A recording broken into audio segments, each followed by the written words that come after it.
السلام علیکم، welcome to classic entertainment channel. کیسے ہیں آپ سب؟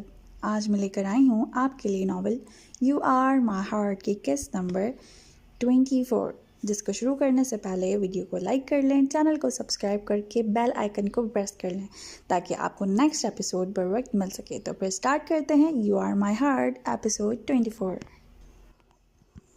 وہ بہرام کی اجازت سے رائما سے ملنے اس کے کمرے کے باہر کھڑا تھا۔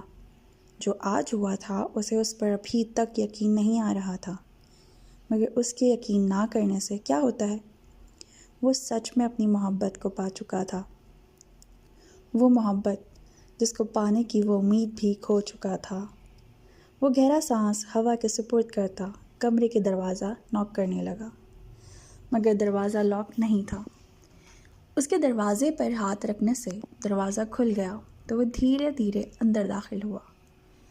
سامنے دیکھے بغیر کمرے کا دروازہ بند کیا اور پھر پلٹا تو نظر سامنے پڑی جہاں رائما آئینے کے سامنے کھڑی تھی۔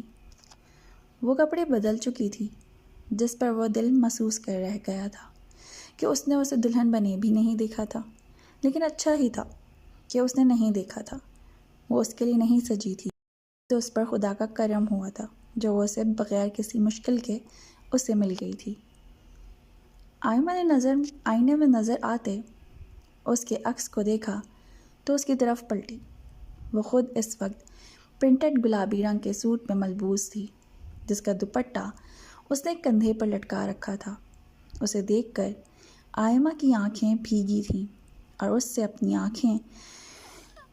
اپنی آنکھوں کی نمی چھپانے کو وہ آئینے کی طرف رخ موڑ گئی تھی۔ تحسین آہستہ سے اس کے قریب آتا اسے کمر سے کھینچ کر اس کے گرد بازو حمائل کر گیا تھا۔ اس کی کمر تحسین کے سینے سے لگی تھی، جبکہ اس کے لمس کو پا کر رائما کے رکے ہوئے آنسو گالوں پر بہہ نکلے تھے۔ شکریہ مجھے چننے کے لیے اور میری محبت کو قبول کرنے کے لیے، تحسین نے اس کی حالت کو سمجھتے دھیمے بوجھل سے لہجے میں کہا تو وہ اس کی طرف پلٹتی اس کے سینے سے لگی پھوٹ پھوٹ کر روتی۔ تحسین نے اسے رونے سے نہیں روکا تھا تاکہ اس کے دل کا بوجھ ہلکا ہو جائے۔ وہ کچھ دیر روتی رہی اور پھر آہستہ آہستہ خود ہی چپ ہو گئی، لیکن وہ اس سے الگ نہیں ہوئی تھی۔ مجھے لگا تھا کہ میں اب آپ کو کبھی نہیں دیکھ پاؤں گی، پہلے بخت بھائی اور پھر بہرام بھائی، میں کسی سے بھی شادی نہیں کرنا چاہتی تھی، رائما نے نم لہجے میں کہا تو وہ مسکراتا ہوا اس کے بال سہلانے لگا۔ میں آپ سے بہت محبت کرتی ہوں تحسین، اس لیے میں نے آپ کو چنا۔ رائما نے کچھ دیر ٹھہر کر دھیمے لہجے میں اپنی محبت کا اظہار کیا تو وہ سرشار سا ہو کر اس کا چہرہ تھامتا اس کے چہرے کا محبت سے چھونے لگا، جس پر وہ بنا مزاحمت اس کے حصار میں کھڑی اس کی شدتیں برداشت کرتی رہی۔ جو ہوا اسے بھول جاؤ رائما، میں تمہیں زندگی کی ہر خوشی دوں گا، وعدہ کرتا ہوں، تحسین نے اس کے آنسو پونچھتے ہوئے کہا تو وہ مسکراتی ہوئی سر ہلا گئی۔ اسے یقین تھا کہ وہ اسے خوش رکھے گا۔ اس کی آنکھوں میں پنپتی اپنے لیے سچی محبت وہ بہت پہلے ہی دیکھ چکی تھی، مگر اسے قبول نہیں کر سکتی تھی۔ آپ کے گھر والے وہ کہ یہ اعتراض تو نہیں کریں گے نا؟ رائما نے یاد آنے پر پوچھا تھا۔ ادھر آؤ اور یہاں بیٹھو۔ وہ اسے لیے بیڈ کی جانب بڑھا اور اسے بیڈ پر بٹھا کر خود بھی اس کے سامنے بیٹھا۔ میرے گھر میں میری بڑی بہن، ماما، بابا اور ایک دادی ہیں، اور وہ سب مجھ سے بے حد پیار کرتے ہیں۔ انہیں سب سے کوئی اعتراض نہیں ہوگا۔ میں جانتا ہوں وہ میری خوشی میں خوش ہوں گے، بلکہ اتنی پیاری بہو دیکھ کر وہ میرے صدقے واری جائیں گے جو ان کو بہو ڈھونڈنے کی مشقت سے بچا لیا، ورنہ نہ جانے ان کو کہاں کہاں میرے لیے لڑکی ڈھونڈنے میں خوار ہونا پڑتا۔ تحسین نے اپنی بار انگلی سے اس کے ناک پر دستک دیتے شرارت سے کہا تو وہ کھلکھلا کر ہنسی، جس پر تحسین اسے محبت پاش نظروں سے دیکھنے لگا۔ رائما کو اس کی نظروں کا احساس ہوا تو وہ جھینپ کر ادھر ادھر دیکھنے لگی۔ آپ نے جانا نہیں؟ کافی رات ہو گئی ہے، تھک گئے ہوں گے تو جا کر سو جائیں۔ رائما نے اپنی جھینپ مٹانے کو اسے مشورہ دیا تو وہ نفیمہ سر ہلاتا معنی خیزی سے مسکرایا اور ایک جھٹکے سے اسے بستر پر لٹا کر اس پر جھکا۔ ہاں، تھک تو بہت گیا ہوں، کافی رات بھی ہو گئی ہے، اور جہاں تک رہی سونے کی بات تو یہ میری بیوی کا کمرہ ہے اور میں یہاں ہی رہوں گا۔ ایک اور آخری بات، میری شادی کو بس کچھ گھنٹے ہی ہوئے ہیں، تو اس حساب سے یہ میری ویڈنگ نائٹ ہے، اور ویڈنگ پلس گولڈن نائٹ کو کون کافر سوتا ہے؟ اس کے چہرے کے اڑے اڑے رنگ کو دیکھتا وہ شرارتی انداز میں مسکرا رہا تھا۔ یہ میری پھپھو کا گھر ہے تحسین، میرا مائکہ ہے یہ۔ اس نے حیا کے بوجھ سے جھکتی پلکوں سے کہا تو وہ دبا دبا سا مسکرایا۔ تو مائکے میں گولڈن نائٹ منانا ممنوع ہے کیا؟ تحسین نے معصوم سا چہرہ بنا کر پوچھا تو وہ غصے سے اسے گھورنے لگی، جس پر اس نے جھک کر اس کی آنکھوں کو چھو لیا۔ اچھا نہیں لگتا نا؟ رائما نے بمشکل حلق سے آواز نکالی تھی۔ نئے شوہر کو اس کے حق سے محروم کر کے اچھا لگتا ہے؟ تحسین نے مصنوعی خفگی سے پوچھا تو وہ پریشان سی اسے دیکھنے لگی۔ اسے لگا تھا وہ اسے ناراض ہو گیا ہے۔ نہیں، اچھا نہیں لگتا، مگر آپ سمجھے نا، ہم کل اپنے گھر چلیں گے نا تو میں آپ کی ہر بات مانوں گی، رائما نے تیز لہجے میں کہا۔ ہر بات مطلب ہر بات؟ تحسین نے آبرو جھکا کر پوچھا تو وہ تیزی سے سر ہلا کر حامی بھر گئی۔ ٹھیک ہے، میں بھی تمہاری بات مان لیتا ہوں، کل تم میری ہر بات مانو گی، تحسین نے کہا تو وہ پھر سے سر ہلا گئی۔ اب ڈیل ہو ہی گئی ہے تو 5 منٹ میرے ہوئے؟ تحسین نے اچانک پوچھا تو وہ ناسمجھی سے اسے دیکھنے لگی، لیکن تحسین جواب دینے کی بجائے اس کو سوچنے سمجھنے کا موقع دیے بغیر اس پر جھکا اپنی محبت اس کے چہرے کے نقش پر نچھاور کرنے لگا۔ رائما اس کے اچانک حملے پر بوکھلا کر رہ گئی تھی، تبھی کچھ سمجھ ہی نہ پائی کہ کیا ہوا ہے، اور جب سمجھ آیا تو کوئی مزاحمت کیے بغیر اس کی شدتیں برداشت کرنے لگی۔ کچھ دیر بعد وہ خود ہی اس سے الگ ہوا اور اس کے چہرے پر بکھرے گلال کو دیکھنے لگا۔ رائما اسے نظر نہیں ملا پا رہی تھی۔ وہ کچھ پل اسے دیکھنے کے بعد اس کے بال سنوار کر اور اس کا گال تھپتھپا کر اٹھا۔ کل ملیں گے، تیار رہنا، مکمل میری ہونے کے لیے۔ وہ اس کے کان میں خمار آلود سرگوشی کرنے کے بعد کمرے سے نکل گیا تھا، جبکہ وہ اس کی محبت میں ڈوبی مسکراتی ہوئی سونے کی کوشش کرنے لگی تھی۔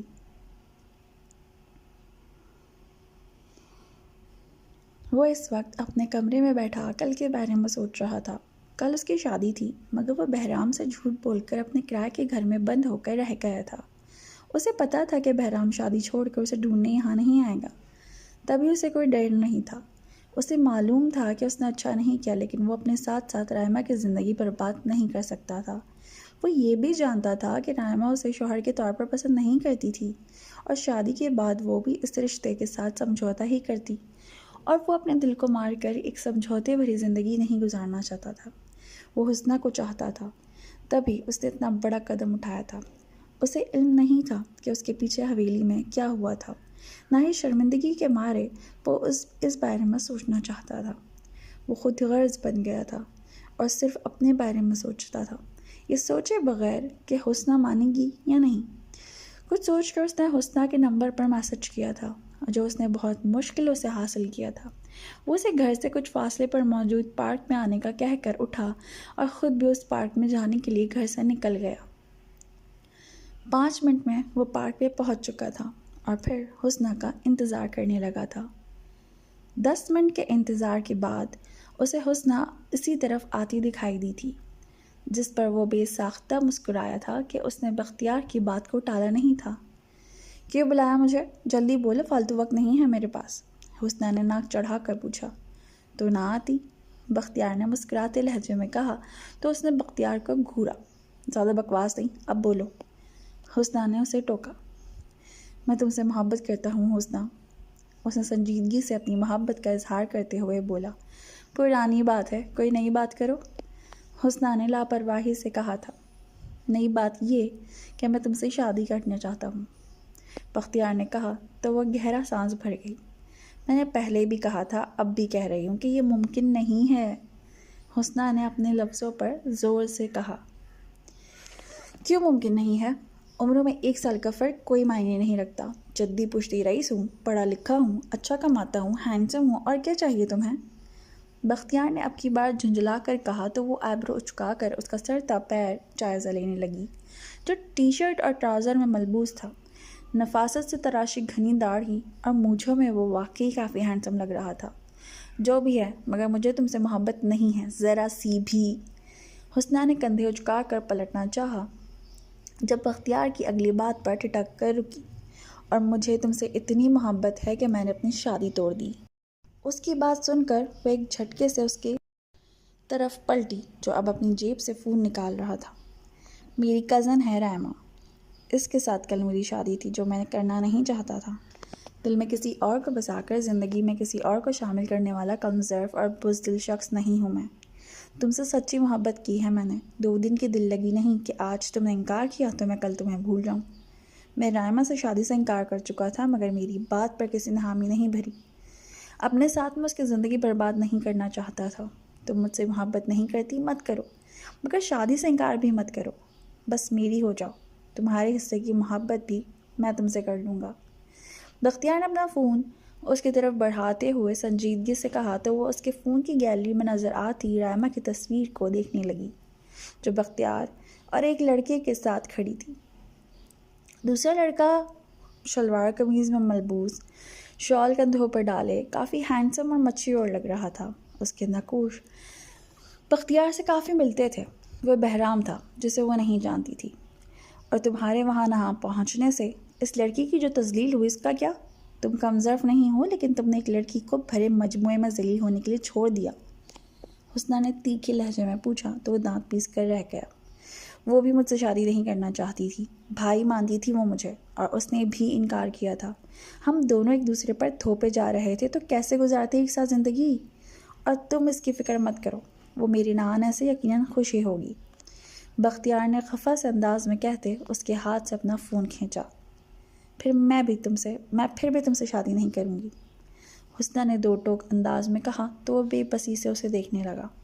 میں ساری زندگی تمہارا انتظار کر سکتا ہوں حسنہ ملک، شاید میری محبت میں صداقت نہیں ہے جو تمہارے دل پر میری محبت اثر نہیں کر پا رہی، لیکن یہ پاگل دل پھر بھی تمہیں چاہتا ہے۔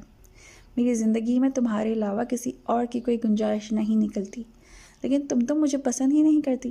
میں آج یہاں سے واپس جا رہا ہوں، جس دن تمہیں میری محبت پر یقین آ جائے یا تمہارے دل میں میرے لیے گنجائش پیدا ہو جائے، میرے پاس لوٹ آنا، لیکن اتنی دیر مت کرنا کہ میرا دل بنجر ہو جائے۔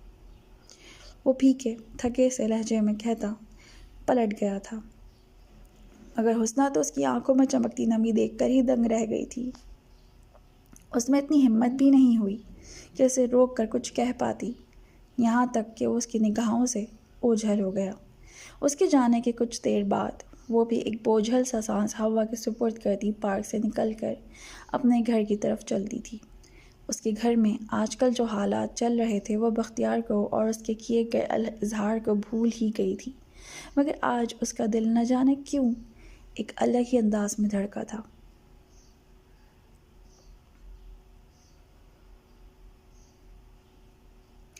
وہ ابھی اپنی ماں کے کمرے سے نکل کر اپنے کمرے کی طرف جا رہی تھی جب اس کا فون گنگنایا تھا۔ اس نے فون سامنے کر کے دیکھا تو تحسین کالنگ لکھا جگمگا رہا تھا۔ اس نے کمرے میں داخل ہو کر بیڈ پر بیٹھتے گہرا سانس بھرا اور فون اٹینڈ کر کے کان سے لگایا۔ حمزہ تمہیں پتہ ہے کیا ہوا؟ تحسین کی پرجوش سی آواز اس کے کانوں میں ابھری تو وہ ناسمجھی سے فون کو دیکھنے لگی۔ آپ بتائیں گے نہیں تو مجھے کیسے پتہ چلے گا کہ کیا ہوا ہے تحسین بھائی؟ حمزہ نے اکتائے ہوئے لہجے میں پوچھا تھا۔ کچھ دنوں سے گھر کے ماحول اور اپنے دل کی حالت پر وہ پریشان ہو گئی تھی جو چیخ چیخ کر بہرام کی طلب کرنے لگا تھا۔ اس سے لڑتے جھگڑتے اور اسے نفرت کا پرچار کرتے وہ اسے کب محبت کرنے لگی تھی وہ جان ہی نہیں پائی تھی، مگر بہرام وہ تو شاید اسے بھول بھی گیا تھا جو اب نہ تو کبھی اس کے سامنے آیا تھا نہ ہی کبھی اس نے حمزہ کو فون کیا تھا۔ اس دن ریسٹورانٹ میں ہوئی اویس اور بہرام کی بحث کے بعد وہ مزید الجھ گئی تھی۔ ان کی باتیں اور انداز بتاتے تھے کہ وہ پہلے سے ہی ایک دوسرے کو جانتے تھے، لیکن یہ واقفیت کوئی دوستی بھری نہیں لگی تھی اسے۔ رائما کی شادی ہو رہی تھی بختیار سے، مگر عین وقت پر بختیار شادی پر پہنچا ہی نہیں، جس کی وجہ سے اس کی شادی نہیں ہو سکی۔ تحسین نے بتایا تو حمزہ سیدھی ہو کر بیٹھ گئی۔ پھر کیا ہوا؟ حمزہ نے پریشانی سے پوچھا تھا۔ نرم خو اور ملائم لہجے والی رائما اسے بھی بے حد پسند تھی اور اس نے بختیار کو بھی تصویروں میں دیکھ رکھا تھا، اور یہ جان کر اسے خوشگوار حیرت ہوئی تھی کہ یہ وہی بختیار تھا جو سامنے والے گھر میں کرایہ دار کی حیثیت سے رہتا تھا۔ اسے نہیں پتہ تھا کہ یہ کرایہ دار اتنا امیر ہے۔ اس نے حسنہ یا کسی سے بھی اس بات کا ذکر نہیں کیا تھا کیونکہ گھر میں حالات ہی کچھ اس طرح کے ہو گئے تھے۔ پچھلے 2 دن سے اویس بھی الجھا اور پریشان سا لگا تھا اسے۔ اور انفال جو کہنے کو اس کی بھابھی بھی تھی، مگر اب وہ ابیز کے کمرے سے گیسٹ روم میں شفٹ ہو گئی تھی، مگر کسی نے بھی ان سے سوال جواب نہیں کیے تھے کہ یہ ان کا آپسی معاملہ تھا۔ یہ کہ جب اختیار نہیں آیا تو بہرام نے اسے شادی کا فیصلہ کر لیا۔ تحسین نے کہا تو حمزہ کو اپنے سر پر دھماکے ہوتے محسوس ہوئے۔ بہرام نے رائمہ سے شادی کا فیصلہ کر لیا اور رائمہ مان گئی؟ وہ تو جانتی تھی نا کہ حمزہ بہرام کے لیے جذبات رکھتی ہے، پھر بھی اور بہرام وہ کیسے رائمہ سے شادی کے لیے مان گیا؟ حمزہ تم سن رہی ہو؟ تحسین نے اس کی خاموشی کو محسوس کر کے کہا تو وہ چونکی۔ تحسین بھائی شاید سگنلز کا مسئلہ ہے، میں بعد میں فون کرتی ہوں۔ اپنے لہجے کی نمی پر قابو پانے کی کوشش کرتی وہ بغیر اس کی مزید کوئی بات سنے وہ فون بند کر گئی تھی، جبکہ دوسری طرف وہ ہیلو ہیلو کرتا رہ گیا تھا۔ فون ایک طرف اچھال کر وہ پھوٹ پھوٹ کر رونے لگی تھی۔ اسے یقین نہیں آ رہا تھا کہ جس سے وہ محبت کرتی تھی اسے پائے بغیر کھو دیا۔ وہ نہ جانے کتنی دیر تک روتی رہتی۔ جب حسنہ نے اس کے دروازے پر دستک دی تھی، اس نے تیزی سے اپنے آنسو صاف کرتے خود کو سنبھال کر دروازہ کھولا تو حسنہ اسے دیکھ کر ٹٹک کر رکی۔ تمہیں کیا ہوا؟ رو رہی تھی تم؟ حسنہ نے اس کی سرخ ہوتی آنکھوں کو دیکھ کر پوچھا۔ کچھ نہیں، وہ بس ماما کی طبیعت کی وجہ سے رونا آ رہا تھا۔ اس نے بروقت بہانہ بنایا تو حسنہ نے اسے گلے سے لگا کر اس کا سر تھپکا۔ ماما جلدی ٹھیک ہو جائیں گی، تم پریشان مت ہو، اور اب چلو، ابھی بھیا بلا رہے ہیں، انہیں کچھ بات کرنی ہے ہم سب سے۔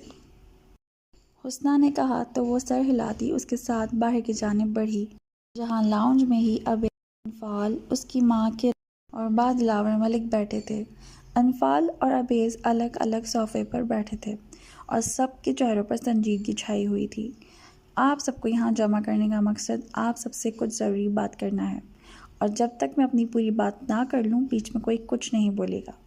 آپ سب کے جو بھی سوالات ہوں گے آپ آخر میں مجھ سے پوچھ سکتے ہیں۔ ابیز نے سپاٹ لہجے میں کہا تو سب اس کی طرف متوجہ ہو گئے۔ یہ انفال ہے، مگر یہ میری بیوی نہیں ہے، میری بیوی ان کی بیٹی ہے، انفال شہزاد ملک۔ ابیز نے کرن کی طرف اشارہ کرتے ہوئے کہا تو سب شاکڈ ہو کر اسے دیکھنے لگے۔ میری بیٹی کہاں ہے وہ؟ کرن اپنی جگہ سے اٹھنے کی کوشش کرتی ہوئی بولی تو حسنہ نے جلدی سے اسے سہارا دیا۔ میں نے کہا بیچ میں کوئی سوال نہیں، ابیز نے ان کی حالت کی پرواہ کیے بغیر جتاتے لہجے میں کہا تو وہ بے بس سی اسے دیکھ کر آنسو بہانے لگی۔ حسنہ نے نرمی سے اسے آرام دہ حالت میں بٹھا دیا۔ یہ آج سے 10 یا شاید 11 سال پہلے کی بات ہے، جب دوپہر کو ایک محلے کی گلی میں ابیز نے سپاٹ اور دھیمے لہجے میں انہیں بتانا شروع کیا تھا، اور پھر شروع سے لے کر آخر تک اس نے انہیں سب کچھ بتا دیا تھا، ایک بھی بات ان سے نہیں چھپائی تھی۔ سب حیرت زدہ اور دنگ رہ گئے تھے، اور اپنی بیٹی کی حالات کا سن کر کرن کا رو رو کر برا حال تھا۔ یہ جان کر وہ مزید تڑپی تھی کہ اس کی بیٹی اسی کے گھر میں ملازمہ کے طور پر رہ رہی تھی، اور وہ کیسی بدبخت ماں تھی جس نے اسے پہچانا تک نہیں۔ اور حمزہ اور حسنہ تو ابھی تک اس حقیقت کو قبول نہیں کر پائی تھیں کہ ابیز ان کا سگا نہیں سوتیلا بھائی ہے، وہ بھائی جو سوتیلا تھا لیکن سگوں سے بڑھ کر انہیں بھائی کا پیار دیا تھا، اور ان کی اپنی سگی بہن ان کے سوتیلے بھائی کی بیوی تھی، جس کے ساتھ اتنا کچھ ہو گیا تھا مگر اس کے ساتھ اسے سہارا اور کندھا دینے والا کوئی بھی نہیں تھا۔ آج انہیں سمجھ آئی تھی کہ ابیز ان کی ماں سے اتنا بیزار اور اکھڑا اکھڑا کیوں رہتا تھا، کیونکہ وہ اس کی سوتیلی ماں تھی۔ وہ دونوں بہنیں بے آواز رو رہی تھیں۔ حمزہ کو تو آج ہی جیسے ساری تکلیفیں مل جانے والی تھیں۔ مسلسل بولتا انہیں ساری حقیقت بتا کر چپ ہوا تو لاؤنج میں کرن کے رونے کی آواز گونجنے لگی۔ انفال تعصب سے اس عورت کو دیکھنے لگی جو اپنی بیٹی کے ہر حال سے ناواقف تھی۔ مجھے اس کے پاس لے چلو ابھی۔ کرن نے ابیز سے التجا کی تو وہ تلخی سے اسے دیکھنے لگا۔ وہ اپنی سگی ماں کی شکل بھی نہیں دیکھنا چاہتی۔ ابیز نے سہولت سے کندھے اچکاتے کہا تو وہ مزید تڑپی۔ اس کا مطلب ہے کہ آپ ایک طوائف کو اپنی بیوی بنائیں گے؟ یہ سوال اجیا کی طرف سے آیا تھا، جو نہ جانے کب سے لاؤنج کے دروازے میں کھڑی تھی۔ آن سے اسے آدھی ادھوری سچائی معلوم ہوئی تھی، مگر پوری سچائی تو یہاں آ کر معلوم ہوئی تھی۔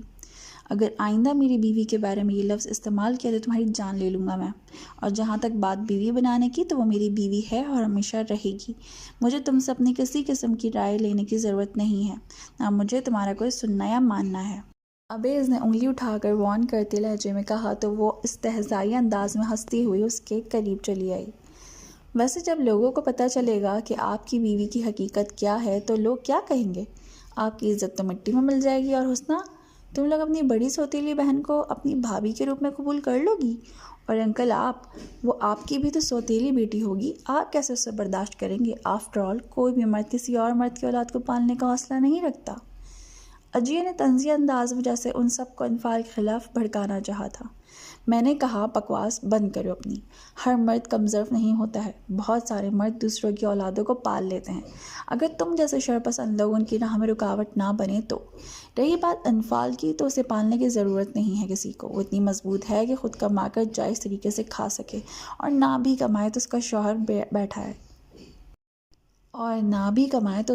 بیٹھا ہے اس کی کفالت کرنے کے لیے۔ اور یہ کیا تم نے سوتیلی کی رٹ لگائی ہوئی ہے؟ تم کون سا اپنی ماں کی سگی اولاد ہو؟ جا کر پوچھو اپنے باپ سے کہ تم اس کی سگی بیٹی ہو یا سوتیلی۔ اور یہ تو میرے باپ کو کیا سگے سوتیلی کے پاٹ پڑھا رہی ہو؟ اگر انفال میرے باپ کی سوتیلی بیٹی ہے تو تم بھی اپنی ماں کی سوتیلی بیٹی ہو اور اپنے بھائی کی سوتیلی بہن ہو۔ ابیز کے ضبط کا شیرازہ بکھرا تھا اور اس نے بنا لحاظ کے وہ راز فاش کر دیا تھا جو اجیہ سے اس کے بچپن سے ہی چھپایا گیا تھا۔ اس کی بات سن کر اجیہ لڑکھڑائی تھی اور پھٹی پھٹی آنکھوں سے اسے دیکھنے لگی تھی۔ حیران تو حمزہ اور حسنہ بھی رہ گئی تھیں۔ آج تو جیسے انکشافات کا دن تھا۔ کیا بکواس ہے یہ؟ وہ بھیگے لہجے میں بے یقینی سے اسے دیکھتی اور رہی تھی۔ جیا، کرن نے اسے بھیگے لہجے میں اسے پکارا تھا۔ اس کی دگرگوں ہوتی حالت اسے پریشان کرنے لگی تھی، لیکن سچ یہ بھی تھا کہ اسے اجیہ کا اس کی بیٹی انفال کے لیے ایسے الفاظ استعمال کرنا پسند نہیں آیا تھا۔ یہ وہی جیا تھی جس کے لیے وہ ابیز کو سوچے ہوئی تھی، جس کے لیے وہ انفال کا گھر توڑنا چاہ رہی تھی، اپنی ہی بیٹی کا گھر۔ انفال عرف ترنم خاموش بیٹھی یہ سب دیکھ رہی تھی۔ ابیز کا اجیہ کے حوالے سے کیا گیا یہ انکشاف اس کے لیے بھی نیا اور حیران کن تھا۔ یہ بکواس نہیں، حقیقت ہے، جا کر پوچھو اپنے باپ سے، پھر انفال کو سوتیلی ہونے کے طعنے دینا۔ ابیز نے سرد لہجے میں کہا تو ایک بھیگی نظر ان سب پر ڈال کر وہاں سے بھاگتی ہوئی باہر نکلی تھی۔ تمہیں اسے یہ نہیں بتانا چاہیے تھا، کرن ہولے سے بڑبڑائی تھی۔ مجھے پتا ہے کہ آپ کو انفال کی کوئی پرواہ نہیں، تبھی آپ کو اپنی بھتیجی کے آپ ہی کی سگی بیٹی کے بارے میں کہے گئے تلخ اور گھٹیا الفاظ اتنے برے نہیں لگے، اور مجھے یہ بھی سمجھ آ گیا ہے کہ آپ کو اب بھی اپنی بھتیجی کی پرواہ ہے، بیٹی کی نہیں۔ ابیز نے طنزیہ انداز میں کہا تو وہ روتی ہوئی نفیمہ سر ہلا گئی۔ اسے اجیہ اور انفال دونوں ہی عزیز تھیں، اور وہ کہیں نہ کہیں خود کو اجیہ کی گنہگار سمجھتی تھی کہ اس کی وجہ سے ہی تو وہ اپنی ماں سے دور ہوئی تھی۔ ماضی اس کی آنکھوں کے سامنے لہرانے لگا تھا، جو اتنا خوشگوار نہیں تھا کہ اسے یاد کیا جاتا۔ تبھی وہ اپنی ماضی کو یاد کرنے سے کتراتی تھی۔ انفال، میرے ساتھ آؤ، مجھے ضروری بات کرنی ہے تم سے۔ ابیز ان سب کو نظر انداز کر کے انفال سے بولا تو وہ ایک نظر سب پر ڈال کر اٹھ کھڑی ہوئی اور ابیز کے پیچھے چل دی۔ پیچھے حسنہ اور حمزہ کرن کو سہارا دیتے ہوئے کمرے میں لے گئی تھیں، جبکہ دلاور ملک تھکا سا سانس خارج کرتے وہیں بیٹھے رہ گئے تھے۔ جب انہوں نے کرن سے شادی کی تھی تو انہیں اس کی بیٹی کے بارے میں معلوم تھا، اور کرن سے کہا بھی تھا کہ وہ اسے یہاں لے آئے، لیکن تب کرن نہیں مانی تھی، کیونکہ شہزاد نے اسے انفال کے حصول کے لیے عدالت سے رجوع کرنے کا کہا تھا، اور کرن عدالت جانا نہیں چاہتی تھی۔ کچھ بابر ملک کے بھی اس پر بہت سے احسانات تھے، اگر وہ انفال کو عدالت میں جا کر حاصل کرتی تو بابر ملک بھی اپنی بیٹی اجیہ کو کھو دیتا۔ ابیز نے اپنے کمرے میں آ کر اسے صوفے پر بیٹھنے کا اشارہ کر کے الماری سے کچھ کاغذات نکالے اور پھر اس کے سامنے والے صوفے پر بیٹھ کر وہ کاغذات اس کی طرف بڑھائے۔ یہ کیا ہے؟ انفال نے تجسس اور کچھ حیرانی سے پوچھا۔ یہ ایک فلیٹ ہے جو میں نے تمہارے نام کر دیا ہے۔ فلیٹ زیادہ بڑا نہیں ہے مگر تمہارے لیے کافی ہے۔ ہر مہینے میں تمہیں خرچہ بھجواتا رہوں گا، جس سے تمہیں کوئی پریشانی نہیں ہوگی۔ ابیز نے سادگی سے کہا، میں تمہاری بیوی نہیں ہوں ابیز۔ اس نے نہ چاہتے ہوئے بھی طنز کیا تھا۔ ہاں، مگر بیوی بن کر آئی تو تھی نا میرے پاس، تب بھی تو میں نے تمہیں یہی سب دینے کا وعدہ کیا تھا نا۔ میں نہیں چاہتا کہ تمہیں واپس اس گندگی میں جانا پڑے، اس لیے یہ رکھ لو۔ ابیز نے کہا تو اس نے وہ کاغذات تھام لیے۔ ابیز برا تھا تو یہ اس کا کون سا رخ تھا جو اسے اچھا ثابت کرنے پر تلا ہوا تھا؟ اب تو اسے پتا تھا کہ وہ اس کی بیوی انفال نہیں تھی، تو اب نہ بھی یہ سب دیتا تو کیا فرق پڑتا؟ تم مجھے خرچہ مت دیا کرنا، میں کوئی جاب کر لوں گی، میرے لیے تمہارا دیا فلیٹ ہی کافی ہے اور کچھ نہیں چاہیے۔ اس نے عاجزی سے کہا۔ اور کیا جاب کرو گی تم؟ ابیز نے برجستگی سے پوچھا تو وہ چپ رہ گئی اور پھر کچھ سوچ کر بولی، کوئی بھی اچھی جاب جو مل گئی۔ اس نے سادگی سے جواب دیا، تم پڑھی لکھی ہو تو میرے اسکول میں ایز اے ٹیچر جاب کر لینا، میں تمہارا انٹرویو بھی نہیں لوں گا۔ یہ فلیٹ کی چابی ہے، اس نے ہلکے پھلکے لہجے میں کہہ کر فلیٹ کی چابی اس کی طرف بڑھائی۔ Thank you. خوشی سے اس کا لہجہ بھیگا تھا، جس پر وہ نرمی سے مسکرا دیا۔ اس کی ضرورت نہیں، تم چاہو تو جا کر آج اپنے فلیٹ کو دیکھ سکتی ہو، ایڈریس بھی ساتھ لکھا ہے۔ ابیز نے کہا تو وہ سر ہلا گئی۔ میں کل ہی شفٹ ہو جاؤں گی، انفال نے پرجوش ہو کر کہا۔ جیسے تمہاری مرضی۔ ابیز نے کندھے اچکائے۔ تم انفال کو کب لاؤ گے گھر؟ انفال نے کچھ دیر ٹھہر کر پوچھا۔ بہت جلد۔ ابیز کی آنکھوں کی چمک ہی نرالی تھی، جس پر انفال نے اس کی دائمی خوشیوں کی دعا کی تھی، اور پھر کمرے سے باہر نکل گئی۔ ابیز نے اس کے جانے کے بعد انفال کے بارے میں سوچا تھا، جس کا سرد رویہ بھی اس کے ارادے کو توڑ نہیں پایا تھا۔ وہ جانتا تھا کہ اس نے انفال کے ساتھ غلط کیا تھا اور اس کا رویہ برحق تھا۔ اب وہ اسے اپنے پاس لے آنا چاہتا تھا تاکہ اپنے کیے کا ازالہ کر سکے اور انفال کو ہر وہ خوشی دے سکے جس پر اس کا حق تھا۔ زور زبردستی یا اس کی رضا سے وہ اب اسے مزید خود سے دور رہنے نہیں دے سکتا تھا۔ وہ آج صبح ہی اسپتال سے نکل آیا تھا، تب انفال سو رہی تھی۔ وہ رحیم صاحب اور شہناز خاتون کے وہاں آنے سے پہلے واپس آ گیا تھا کہ اب وہ پورے رسم و رواج کے ساتھ انفال کو یہاں لانا چاہتا تھا۔ کیسی لگی آپ کو آج کی قسط؟ امید کرتی ہوں پسند آئی ہوگی۔ تو بہت جلد ملتے ہیں اگلی قسط کے ساتھ، تب تک کے لیے اللہ حافظ۔